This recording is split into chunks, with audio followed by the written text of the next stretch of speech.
Lads, welcome to the Fulham match preview. It's been quite a while since we last did a match preview. Still not won a game. Still not got a point on the board. But we've got a goal. We got a goal since the last time we spoke. So, Hal, I'm going to quickly introduce you first because I feel like I'm going to go straight into talking about this without saying hello to you. So, hello, how are you doing?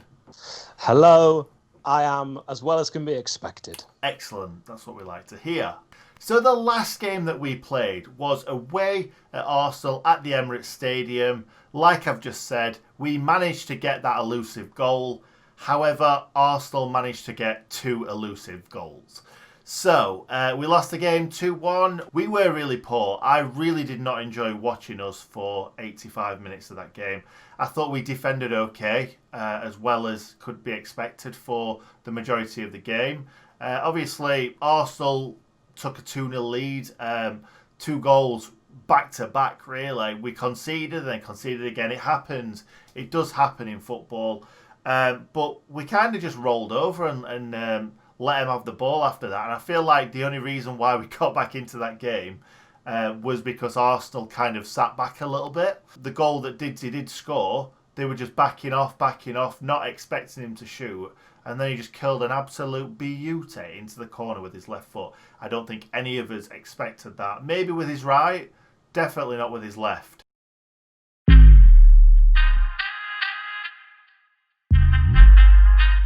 So the last time we played Fulham at home at Bramall Lane, we lost 5-4. 9 goals in that game. And I missed every goal because I was being made to go to my father-in-law's birthday. So I was constantly on my phone. I was constantly going to the toilet just to put on Sky Go for 30 seconds. They probably thought I had some stomach problems. So, yeah, obviously every time I put it on, it was a different score. Crazy game. I remember all the players being on their backs at the end of that game. But Hal, do you want to fill us in on the game? Yeah, you're right. The last league game against Fulham at Bramall Lane finished 4-5 to the visitors. Ryan Sessegnon and Leon Clark both scored hat-tricks. Both players have left their respective clubs since then. Clark's hat-trick, Nick, you might remember this, was actually his second treble in 3 games. That's true. Incredible. Yeah, it was, wasn't it? Because the whole... He got 8 goals. Yeah, he got 8 goals across the period as well. I mean, actually, in that entire season, we're going back to 2018 here, Sheffield United, when we played Fulham, we conceded 8 goals and scored 4 against Fulham. So they were the goaliest games that we had in that season, and they were both against Fulham. But this 5-4 one, it started in 6 minutes. Clark put us 1-0 up. 28 minutes, Ojo, 1-1. Half an hour, Sessegnon, 2-1. Then it was 2-2. Clark again, just before the break, 3-2, Sessegnon. 69 minutes, Ojo, 4-2 to Fulham. 78 minutes, 5-2 to Fulham. Sessegnon again. Then Samir Carruthers, remember him, made it 5-3. Clark in the 90th minute, 4-5. And I seem to remember Hansen nearly equalising.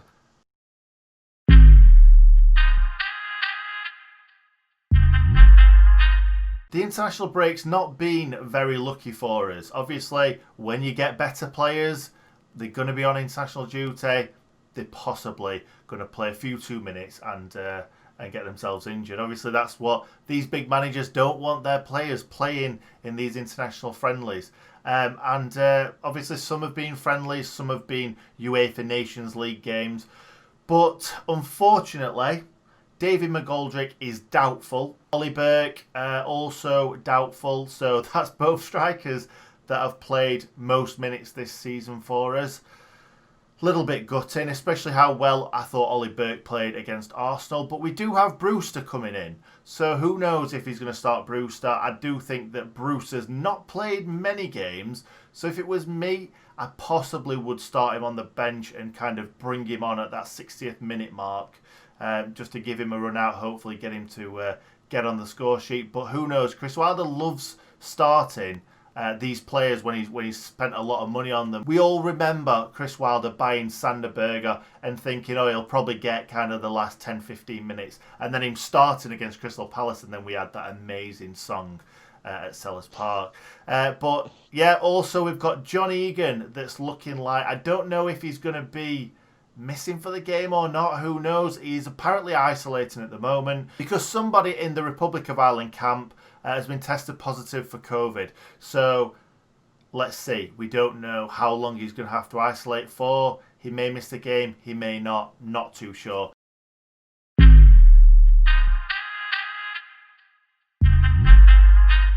So the team that I think he's going to go with is Aaron Ramsdale in the goal, George Baldock and Andy Stevens at fullbacks, because really a lot of fans are calling for kind of Max Lowe and Jayden Bogle to go in there, but I don't know why you would want to kind of change either, if not both, because we've not really seen much of Max Lowe and Jayden Bogle. Max Lowe had a great game against Burnley in the Cup, but Andy Stevens is Andy Stevens. He's an excellent left wing back. And he's going to come back into form at some point. Then we've got... It's a tough one. Because you've got Basham at right centre-back.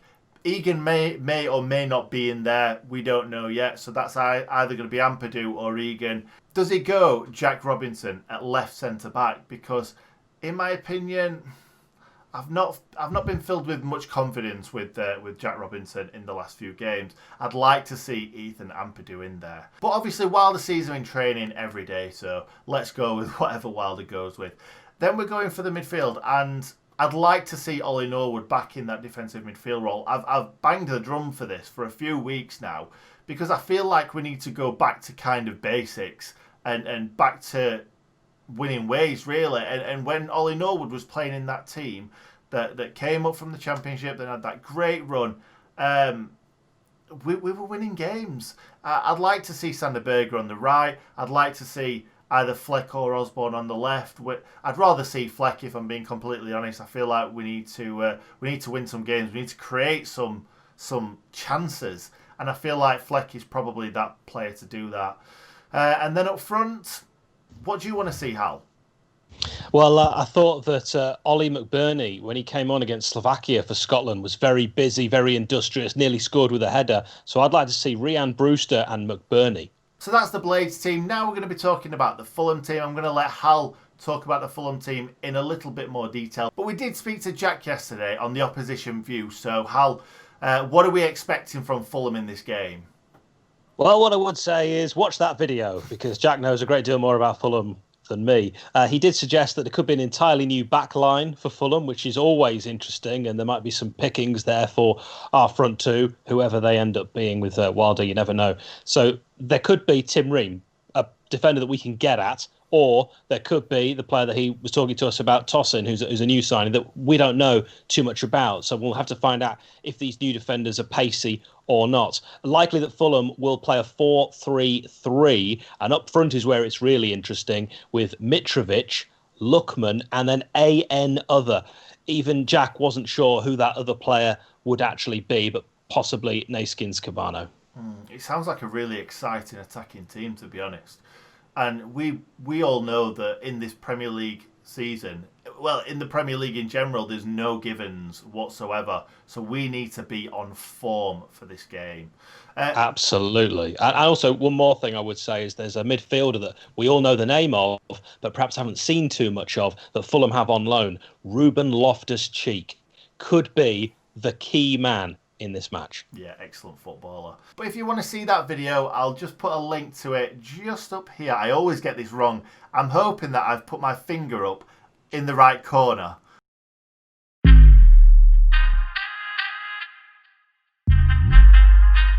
Next, we're going to move on to score prediction. I'm not going to say it this week. Every week I say. And this is Hal's favourite part of the video. I'm not going to say it this week because Hal has done quite a few predictions now. We've forced him into it. So go on then, Hal. What are you saying for this game? Yeah, got them all wrong as well. This time, I think that the goal drought is over and the Blades are going to score 3. But I also think we will do a traditional Blade style and we will concede. So 3-1 to Sheffield United at home. Yeah, you are a very positive person. So I'm guessing that you've said we're going to win every game, or was Arsenal a draw? No, I said we'd nick it 1-0 against Arsenal. So, yeah, we're going to win them all. We're going to win 38 games, according to me. Yeah, I think you're possibly right with the scoreline. I was going to go with something similar. I think I said 3-0 in my head. And then I thought, I can't say that, I can't say that. So I'm going to go 3-2. Because I may have said 3-1, but you've taken that one. So I'm going to go 3-2. It's going to be a goal fest, apparently. But it's Well, they have been in the past against Fulham, so that's a good shout. definitely, definitely. But you know it's going to be a 0-0 draw after we've said all this.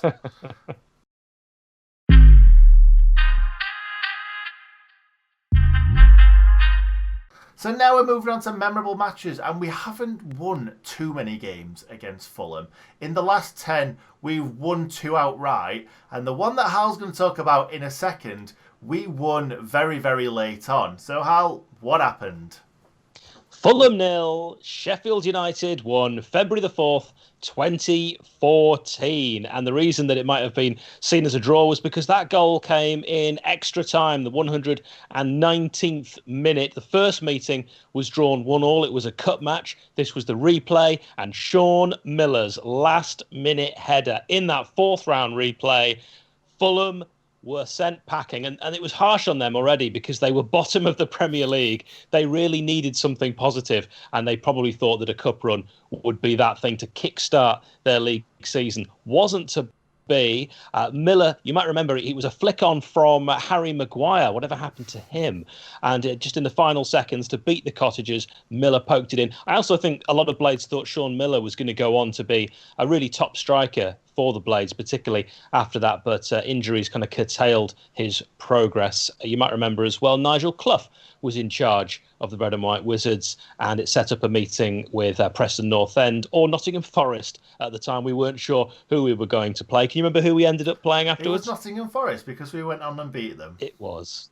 We had a good little cup run. I remember Fulham's Hugo Rodallega crying on the bench during that win for the Blades. He'd been a starter, they'd taken off early, and he was just sat there genuinely weeping. So yeah, good times. Blades of interest as well that played in that match: Connor Cody, Chris Porter, Jamie Murphy, and John Brayford. Crazy. It's crazy which direction these players are, kind of went in, because John Brayford was excellent for us in that season. Well, Nick, that was the first incarnation of John Brayford before we signed him permanently. And if you'd asked any Blades at that time which one of those would have gone on to have the best career, would all have said John Brayford. And arguably, you could say Harry Maguire, followed by probably Connor Cody. Yeah, I agree completely. I always thought that Harry Maguire had it in him, but I just thought he turns like a bus. He's never going to make it in the Premier League, but look at him now.